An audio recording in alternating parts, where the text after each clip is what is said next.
वक्रतुंड महाकाय सूर्यकोटि समप्रभ निर्विघ्नं कुरु मे देव सर्वकार्येषु सर्वदा। श्री गणेशाय नमः। हे प्रिय भक्तों, आज का यह दिन बुद्धि, विवेक और समृद्धि के अधिष्ठाता भगवान श्री गणेश जी को समर्पित होता है। श्री गणेश जी की ही वे देव हैं जो हर शुभ कार्य के प्रथम पूज्य हैं, जिनका स्मरण करते ही सभी विघ्न दूर हो जाती हैं और जीवन में सफलता, शांति और सिद्धि का संचार होता है। शास्त्रों में कहा गया है कि बुधवार के दिन जो श्रद्धा और प्रेम से गणपति जी का पूजन करता है, कथा सुनता या सुनाता है, उसके जीवन से विघ्न, क्लेश और चिंता स्वतः ही समाप्त हो जाती है। तो आइए कथा आरंभ करने से पहले हम सभी सच्चे मन से श्री गणेश जी से प्रार्थना करती हैं। हे गजानन, हे विघ्न विनायक, आपकी कृपा से ही जीवन में मंगल होता है। हमें बुद्धि, विवेक और विनम्रता का वरदान दें। हमारे घरों से दुख और दरिद्रता को दूर करें और हमारे कर्मों में सदा सिद्धि का प्रकाश भरा रहे। हे मंगल मूर्ति, हे सिद्ध विनायक, आपके चरणों में ही हमारी आस्था और आराधना है। आप ही हमारी रक्षा करें, आप ही हमारे मार्गदर्शक बने। तो आइए कथा का शुभारंभ करती हैं। जय श्री गणेश। किसी गांव में एक गरीब किसान रहता था। उसका एक बेटा और एक बेटी थी। वह किसान और उसकी पत्नी अपने दोनों बच्चों की शादी करके इस संसार से चल बसे। बेटी की शादी बहुत अमीर घर में हुई थी। उसके पास बहुत साधन था, नौकर चाकर थे, उनको धन की कोई कमी नहीं थी। और बेटा बेचारा बहुत गरीब था। वह दिन भर खेतों में काम करता, फिर भी घर का पूरा खर्च नहीं होता था, तो अलग से मजदूरी भी करता। उसके पास कोई धन संपत्ति नहीं थी। वह प्रतिदिन कमाता था और अपने परिवार का पालन पोषण करता था। जिस दिन उसे कोई काम नहीं मिलता, उस दिन उनके पास खाने के लिए कुछ नहीं होता था। जिस दिन मेहनत करता था, उस दिन घर में चूल्हा जलता था, नहीं तो घर में चूल्हा भी नहीं जलता था। उसकी पत्नी भगवान श्री गणेश जी की परम भक्त थी। वह बहुत ही नियम और कर्म से पूजा पाठ किया करती थी। वह प्रतिदिन भगवान गणेश के मंदिर जाती थी और वहां पहले मंदिर की सफाई करती, फिर भगवान श्री गणेश जी की पूजा किया करती थी। उसे अपनी गरीबी से कोई भी शिकायत नहीं थी। घर की हालात चाहे जैसे भी हो, वह पूजा पाठ जरूर करती थी।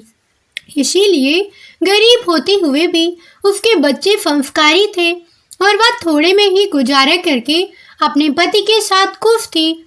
और दूसरी तरफ जो उसके पति के बहन थी, अपने अमीर होने के कारण वह बहुत घमंडी थी। भाई की गरीबी के कारण उसके साथ रिश्ता रखने में उसे शर्मिंदगी महसूस होती थी। उसे लगता था कि मेरा भाई मेरी बराबरी का नहीं है। वह अपने भाई और उसके परिवार से मिलना भी पसंद नहीं करती थी। एक बार उसकी ननद की शादी थी। उसने अपने सभी रिश्तेदारों को शादी के लिए आमंत्रित किया, लेकिन अपने भाई की गरीबी के कारण उसको नहीं बुलाया। भाई को दूसरे लोगों से पता चला कि उसकी बहन की ननद का विवाह है। तब भाई शादी में जाने के लिए तैयारियां करने लगा कि अगर मैं नहीं जाऊंगा तो बहन के ससुराल वाले मेरी बहन को ताना मारेंगे कि मायके से कोई नहीं आया और कुछ नहीं लाया। ऐसा सोच विचार करके भाई ने जोर से कुछ बन पड़ा। बहन के लिए चुनरी, बिछिया, साड़ी, सारा सामान लेकर बहन के गांव पहुंचा। बहन के घर जाने पर बहन की देवरानी बोली कि भाभी जी, आपके भाई आए हैं। तो फिर बहन ने पूछा कि कैसे आए हैं और क्या पहना है। तब देवरानी ने कहा कि वे पैदल आए हैं और फटी पगड़ी और फटी धोती पहने हैं। तो बहन बोली कि मेरे ससुर हवेली के सामने दुकान में बैठे हैं, मुझे शर्म आती है। भाई को बोलो कि पीछे के दरवाजे से आए। और भाई के आते ही बहन को एक कमरे में बंद करके बाहर से ताला लगा दिया। भाई इतना पैदल चलकर आया था, भूखा प्यासा था और बहन ने उसे पानी तक को नहीं पूछा। एक तरफ लड़की का विवाह हो रहा था, गाजे बाजे बज रहे थे, अतिथियों को भोजन कराया जा रहा था और दूसरी तरफ भाई को कोई भी पानी तक पूछने वाला नहीं था। तभी भांजे की बहू को उस पर दया आ गई और उसने दरवाजा खोल दिया। दरवाजा खुलते ही भाई वहां से भागा। 2 दिन के भूखे प्यासे रहने के कारण उसे चक्कर आने लगे। रास्ते में एक गणेश जी का मंदिर था, वहां जाकर वह गिर गया और रोते रोते गणेश भगवान को अपनी सारी व्यथा सुनाई और बोला, हे गणेश जी महाराज, आज मेरी गरीबी के कारण मेरी फगी बहन ने मुझे धिक्कार दिया है। घर जाने पर मेरी पत्नी मेरे बच्चे जब पूछेंगे कि विवाह से क्या लेकर आई है तो मैं क्या जवाब दूंगा। तब गणेश जी महाराज को उस पर दया आ गई और गणेश जी भगवान बोले कि मेरे बगीचे से ककड़ी तरबूज तोड़कर ले जा। तो भाई ने ककड़ी तोड़कर झोला भर लिया और अपने घर गया। घर जाते ही बच्चों ने पूछा कि पिताजी, बुआ के यहाँ से हम लोगों के लिए क्या क्या लाए। बच्चे उनके झोले को देखने लगे और झोला खोलते ही छोटे छोटे तरबूज सोने के गेंद में बदल गए और बाकी तरबूज को काटने पर हीरे मोती निकले। यह सब देखकर पत्नी बोली कि हे पतिदेव, आप बहन के घर से इतना कुछ क्यों लाए? आपकी बहन ने हम लोगों को बहुत ज्यादा दे दिया। भाई ने कुछ भी जवाब नहीं दिया। गणेश भगवान की कृपा से उसके दिन बदल गए। भाई का काम धंधा जोरों से चलने लगा और भाई भी अब बुधवार का व्रत करने लगा और अपनी पत्नी के साथ पूजा पाठ करने लगा। धीरे धीरे गहने, कपड़े, रहने के लिए मकान सब बन गया। फिर पत्नी बोली कि एक बार ननद जी को बुलाकर लाओ। तो भाई नए कपड़े, नए जूते पहनकर रथ में बैठकर बहन को लेने गया। देवरानी बोली कि भाभी जी, आपके भाई आए हैं। फिर बहन ने पूछा कि वे कैसे आए हैं और क्या पहना है। तब देवरानी बोली कि आपके भाई रथ में बैठकर खूब ठाट बाट से आए हैं। फिर बहन बोली कि मेरे भाई को बोलो कि हवेली के सामने से आए, मेरे ससुर देवर जेठ देखेंगे। भाई का बहन ने खूब स्वागत सत्कार किया। फिर भाई बोला कि बहन, मैं तुम्हें लेने आया हूँ। तब बहन ने कहा कि मुझे भी बहुत दिन हो गए हैं, चलो मैं चलती हूँ। भाई बहन को लेकर अपने घर आया। भाई और उसकी पत्नी ने बहन का खूब आदर सत्कार किया। खूब मेहमानी हुई। जो चीजें बहन ने मांगी वह सब बनवाकर उसे दे दिया। फिर बहन बोली कि भाई, मुझे एक जोड़ी जूतियां भी चाहिए। तब भाई मोची को बुलवाया और कहा कि मेरी बहन के लिए ऐसी जूती बनाओ जो बोलने वाली हो। तब मोची ने कहा कि इसमें तो कुछ समय लग जाएगा। तब भाई ने कहा कि कोई बात नहीं, हम इंतजार कर लेंगे। बहन को बहुत सारा धन देकर अब भाई ने उसे विदा किया, पर अभी तक वह जूती नहीं आई थी। बहन रवाना होने लगी कि मोची जूतियां लेकर आया। बहन की जूती पहनते ही जूतियां बोली कि निर्धन भाई की पैसे वाली बहन, गणेश जी का बगीचा नहीं होता तो आज क्या करती। बहन तब भाई की पत्नी से पूछने लगी कि यह आवाज कहाँ से आई। तब भाई ने कहा कि सुबह का समय है, कोई जीव जंतु बोल रहे होंगे। भाई ने घोड़े गाड़ी को जल्दी जाने को कहा। बहन के जाते ही पत्नी जिद करके बैठ गई और बोली कि हे स्वामी, बताइए जूती क्या बोल रही थी। तब पति ने अपनी पत्नी को अपनी सारी आप बीती कह सुनाई कि कैसे बहन ने मुझे 2 दिन भूखा प्यासा कमरे में बंद कर दिया था। भांजे की बहू ने दरवाजा खोला, तब मैं बाहर आया और गणेश जी की शरण में जा पहुंचा। गणेश जी की कृपा से हमारे दिन बदल गए। तभी से मैं गणेश व्रत करने लगा। उसने अपनी पत्नी को सारी बातें बताई। तब पत्नी बोली कि अगर मुझे मालूम होता तो मैं आपकी बहन को कुछ नहीं देती। मेरा दिया हुआ सब कुछ वापस लेकर आओ। तब पति बोला कि अरे भाग्यवान, गणेश भगवान ने हमें सब कुछ दिया है। अगर वह मुझे भूखा प्यासा कमरे में बंद नहीं करती तो मैं गणेश भगवान के मंदिर में क्यों जाता? क्या मैं गणेश जी को अपना दुखड़ा सुनाता? तुम अपना मन मैला मत करो। और हाँ, हम पर गणेश जी की कृपा है और किस चीज की कमी है। फिर दोनों गणेश जी के आगे फिर झुकाकर प्रणाम करती हैं और जय जयकार करने लगती हैं। हे गणेश जी महाराज, जैसी कृपा आपने उस गरीब भाई पर की, वैसी ही कृपा अपनी सभी भक्तों पर करना, कथा सुनने वालों पर करना और सुनाने वालों पर भी करना। अपने साथ आप शुभ लाभ, रिद्धि सिद्धि और सुख वैभव और लक्ष्मी जी को साथ लेकर सदा हमारे घर में वास करना। कथा को सुनने वाले, सुनाने वाले, हुनकारा भरने वाले सभी के कष्टों को हे गणेश जी दूर करना। सभी पर अपना आशीर्वाद बनाए रखना। सभी भक्तजन एक बार प्रेम से बोलिए गणेश भगवान की जय। हे प्रिय भक्तों, अब आइए सुनते हैं गणेश जी के पूजा पाठ में सुनी जाने वाली और बुधवार व्रत पूर्ण फल प्रदान करने वाली पौराणिक कथा। एक गांव में एक सेठ और सेठानी रहा करते थे।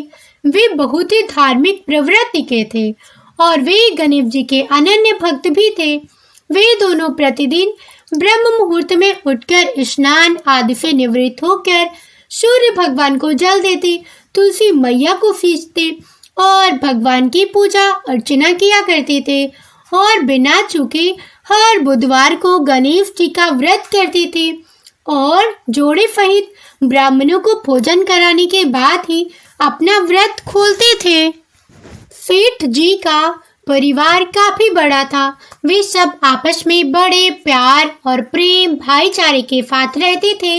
लेकिन सेठ सेठानी की कोई संतान नहीं थी, जिससे वे बड़े दुखी रहते थे और इस बारे में परिवार और गांव के लोग आपस में बड़ा कानाफूसी किया करते थे। सभी लोग सेठानी को बांझ कहते थे। यह सभी बातें सुनकर सेठ सेठानी को बहुत दुख होता था।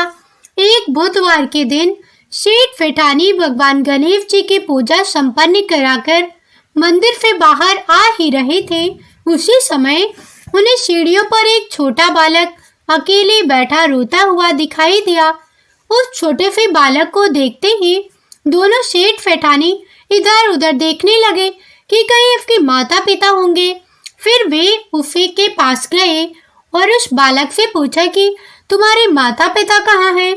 लेकिन बच्चा बहुत छोटा था, उसने अभी तक ठीक से बोलना भी नहीं सीखा था, इसलिए वह बोल ही नहीं पाया। दोनों सेठ सेठानी बच्चे के पास शाम तक बैठे रहे।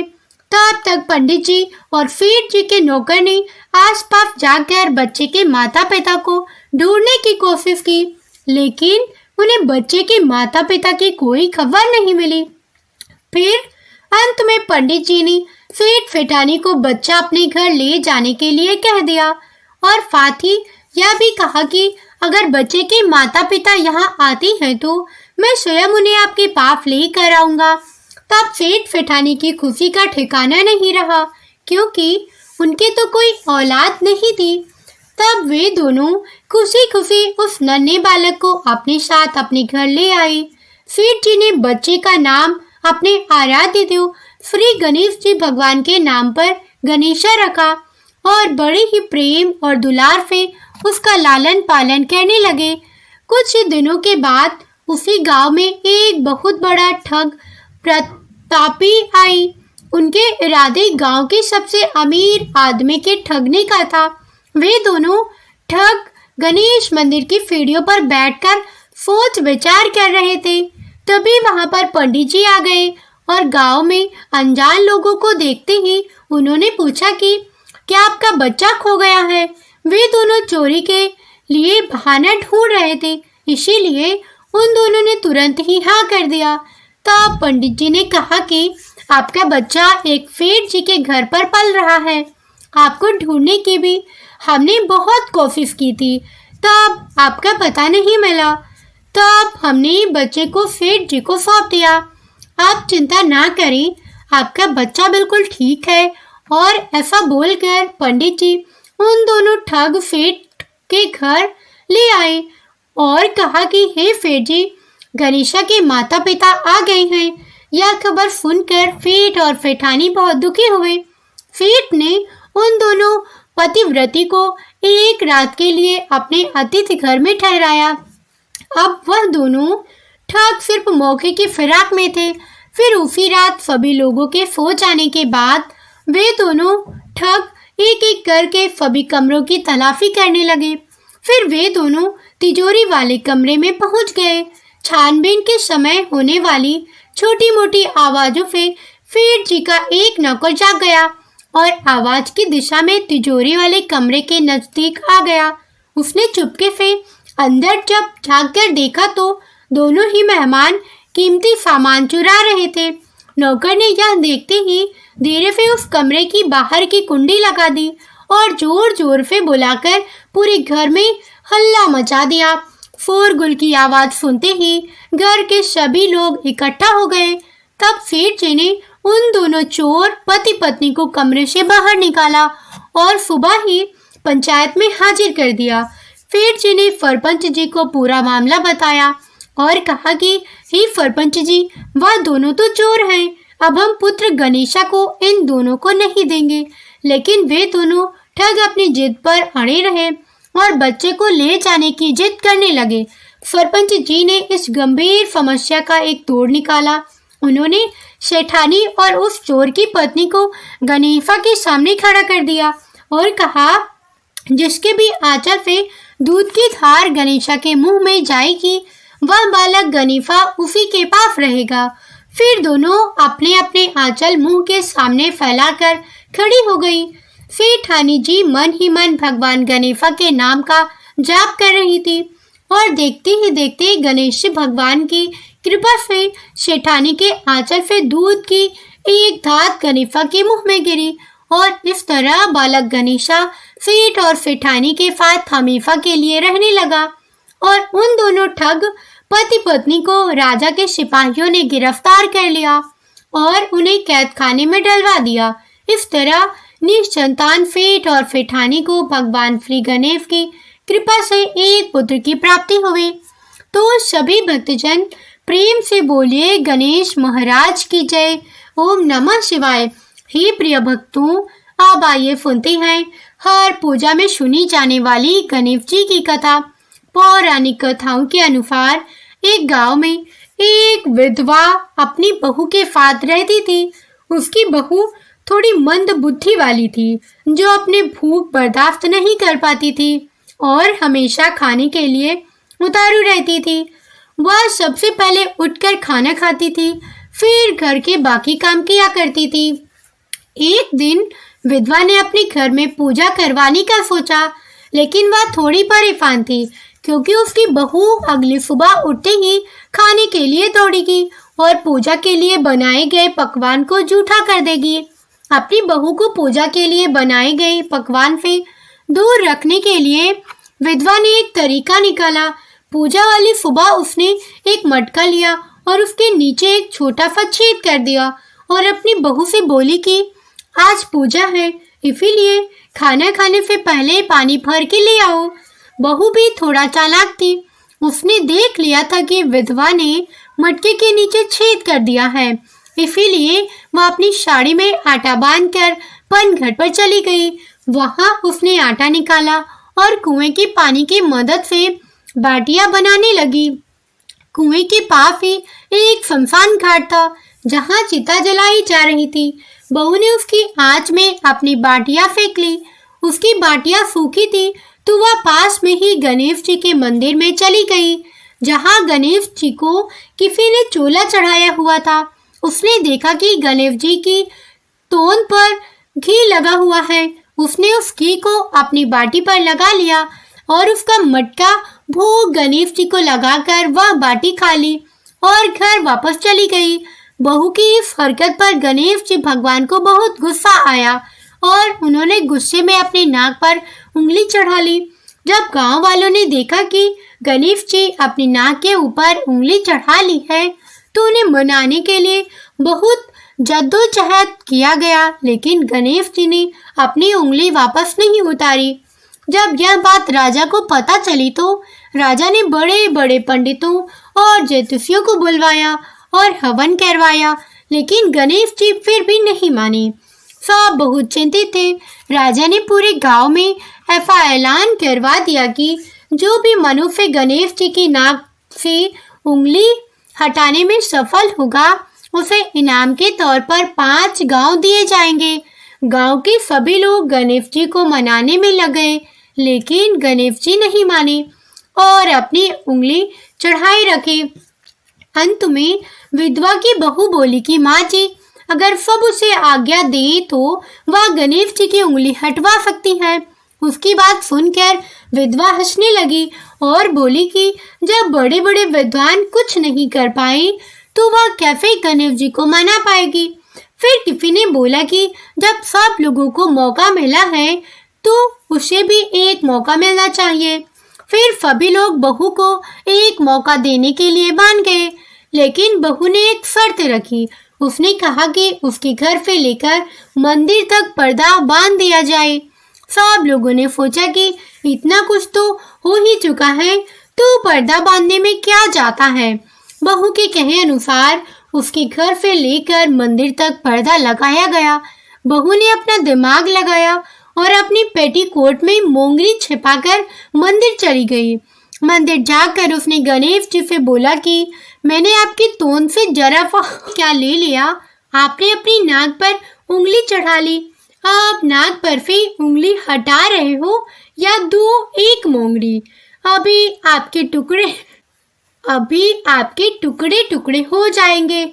बहू की यह चेतावनी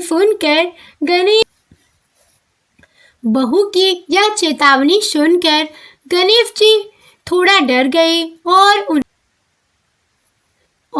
उन्होंने सोचा कि यह तो पूरी पागल है, कहीं सच में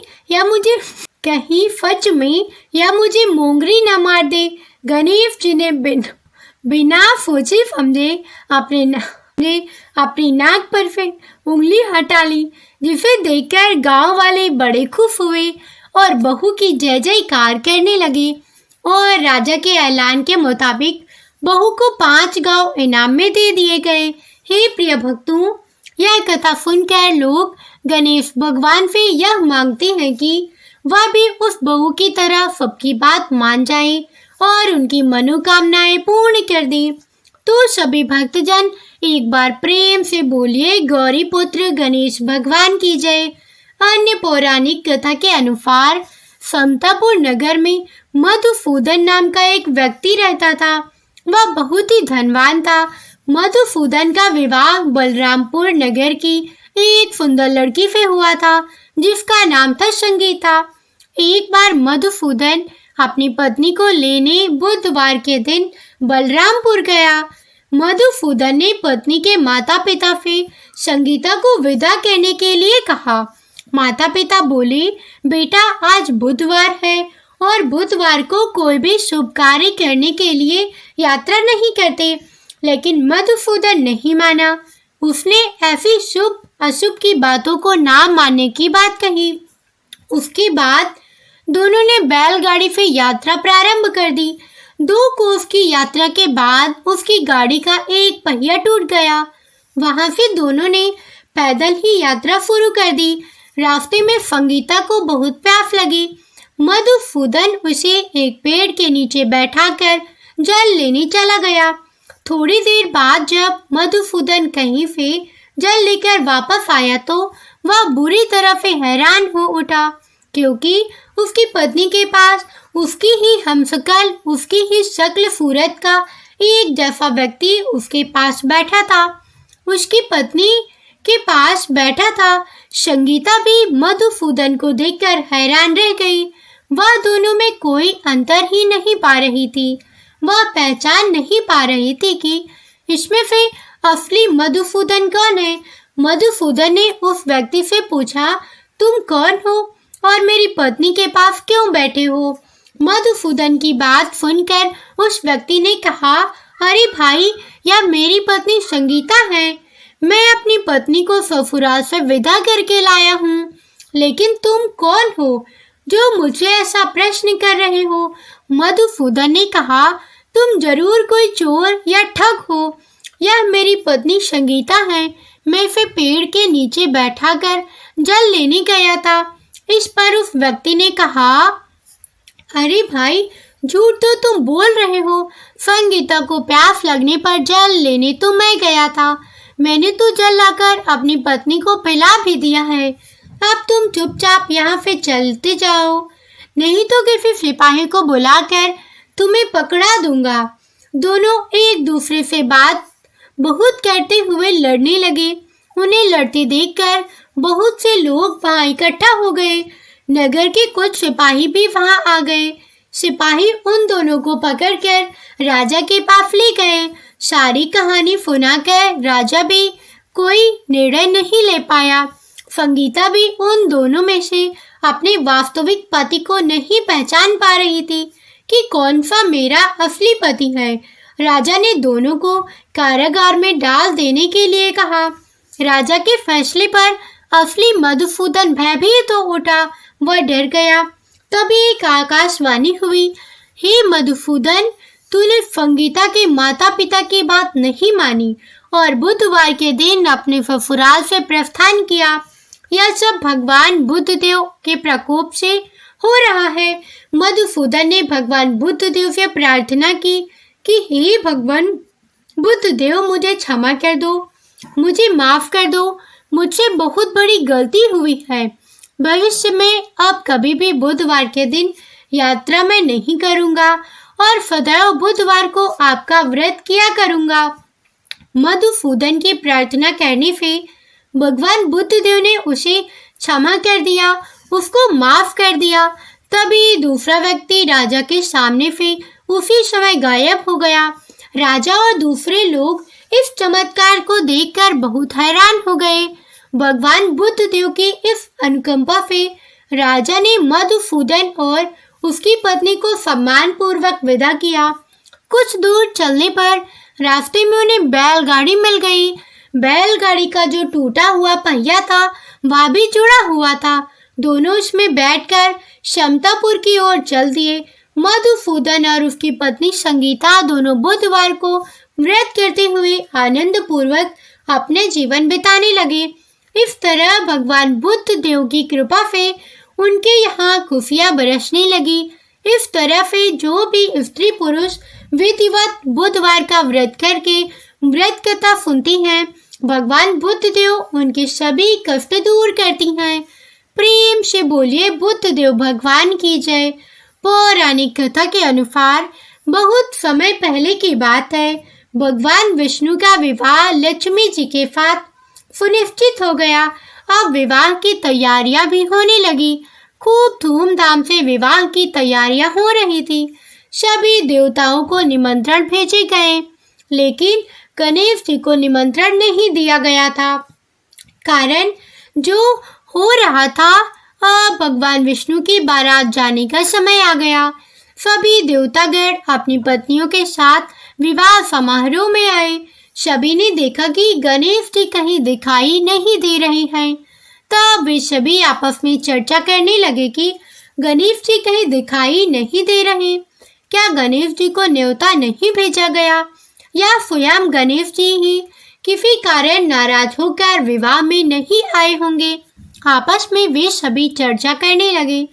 सभी को इस बात पर आश्चर्य होने लगा। किसी को कोई जवाब नहीं मिला।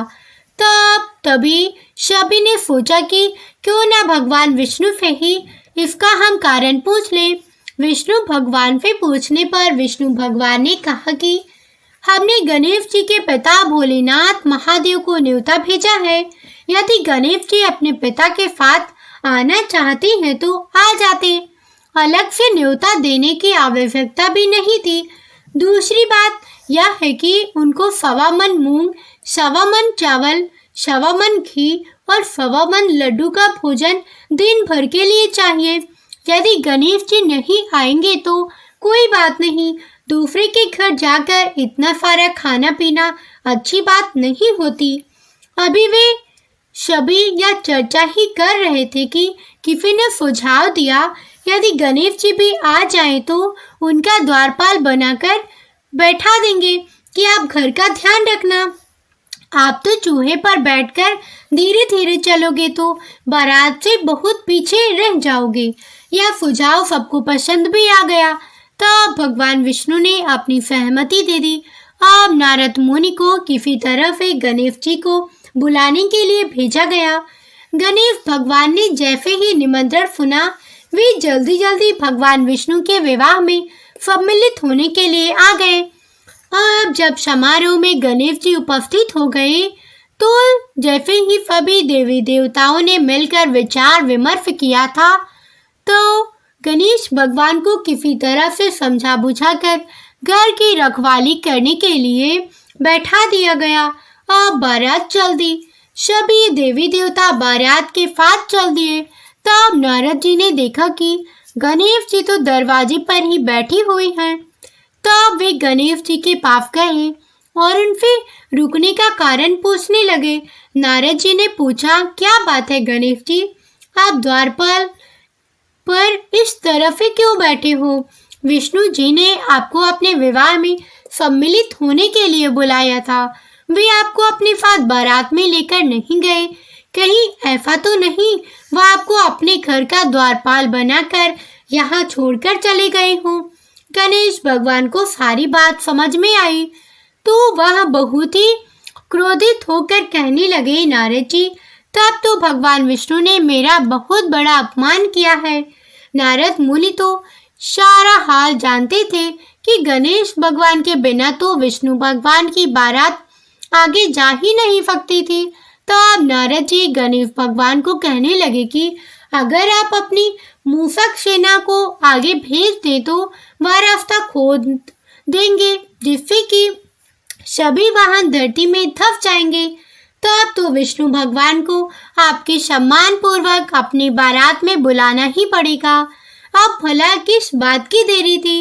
अब तो गणेश जी ने अपने मूषक सेना को जल्दी से आगे भेज दिया और सेना ने जमीन खोद दी। जब बारात वहां से निकली तो रथों के पहिए धरती में धंस गए। लाख कोशिश करने के बावजूद भी पहिए नहीं निकले।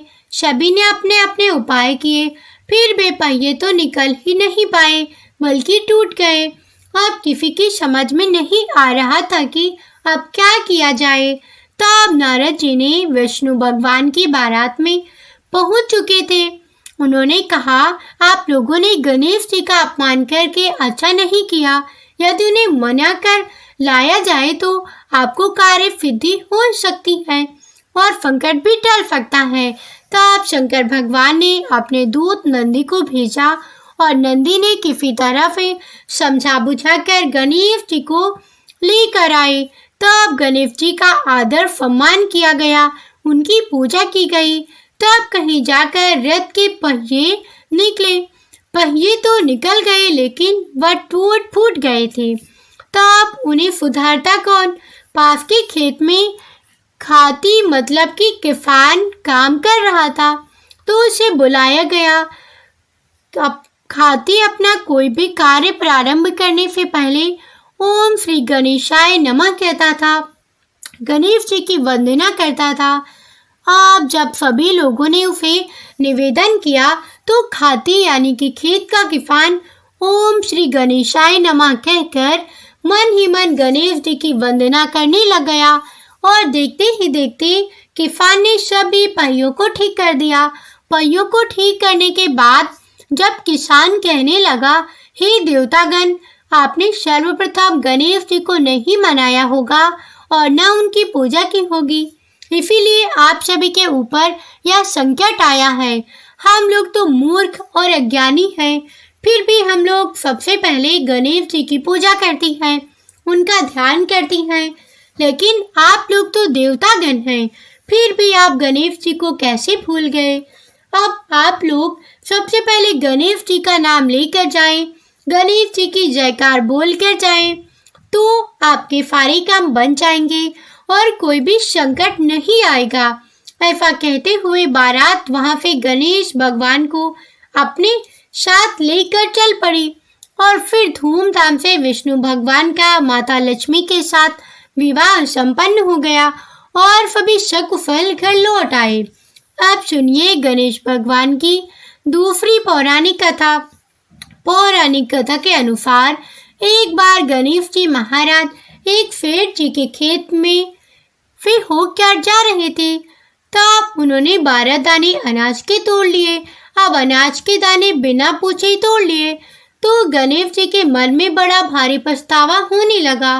वे सोचने लगे, अरे मैंने तो सेठ जी के यहाँ पे बिना पूछे ही दाने तोड़ लिए, इसका मतलब यह तो चोरी हुई, यानी कि मैंने सेठ जी के यहाँ चोरी कर ली। इस प्रकार वे मन में पछतावा करने लगे।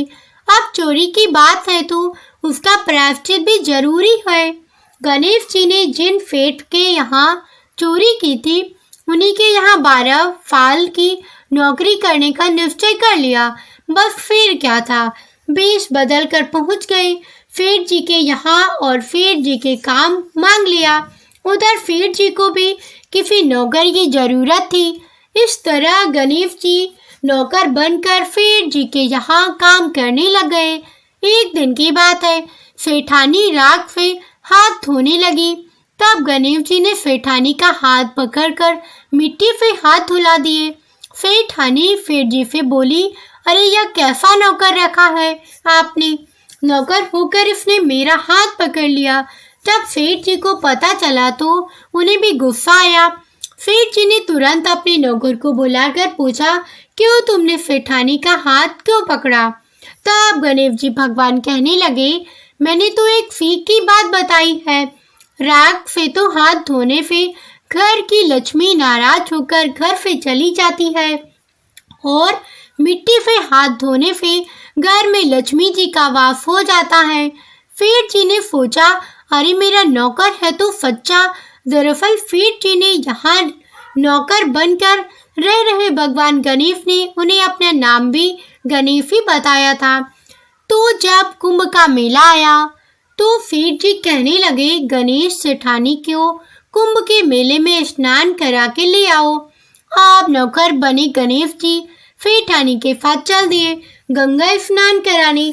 सेठानी नदी के किनारे पर बैठकर नहा रही थी तो गणेश जी ने उनका हाथ पकड़कर नदी में डुबकी लगवा दी।